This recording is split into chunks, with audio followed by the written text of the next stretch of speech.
Seluruh kepala daerah diimbau untuk mengawal program strategis dan juga mandatory spending sesuai dengan kebijakan yang disampaikan oleh Menteri Dalam Negeri RI agar target pemerintah di tahun 2023 bisa tercapai. Hal tersebut disampaikan oleh Inspektur 2 pada Inspektorat Jenderal Kementerian Dalam Negeri Abdul Rauf Damenta dalam sambutannya pada rapat koordinasi wilayah penguatan pengawasan penyelenggaraan pemerintah daerah pada aspek program strategis dan mandatory spending tahun 2023 di Ballroom Hermes Palace Hotel, Senin 13 November 2023. Kami mengajak seluruh kepala daerah untuk mengawal program strategis dan juga mandatory spending sebagaimana kebijakan yang selalu disampaikan oleh Bapak Menteri Dalam Negeri yang menginstruksikan para kepala daerah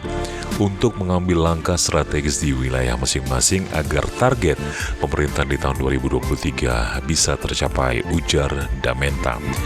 Sementara itu, Sekretaris Daerah Aceh Bustami Hamzah yang hadir mewakili penjabat Gubernur Aceh menjelaskan kolaborasi dan kerjasama antar pemangku kebijakan merupakan kunci bagi suksesnya upaya mewujudkan visi Indonesia Emas 2045 demi tercapainya cita-cita Indonesia sebagai negara Nusantara berdaulat, maju, dan berkelanjutan. Oleh karena itu, atas nama pemerintah Aceh, Sekda mengapresiasi kehadiran Damenta selaku Inspektur 2 pada Inspektorat Jenderal Kementerian Dalam Negeri yang membawahi 9 daerah tingkat provinsi termasuk Aceh pada rakor teknis pengawasan wilayah 2 ini. Sekda mengungkapkan program strategis dan mandatory spending merupakan program-program yang sangat penting untuk mencapai tujuan pembangunan nasional dan daerah menuju Indonesia Emas 2045. Selain itu, sambung Bustami, pengawasan juga penting dilaksanakan untuk meningkatkan efektivitas dan efisiensi penyelenggaraan pemerintah daerah di Aceh, mencegah dan juga mendeteksi dini potensi KKM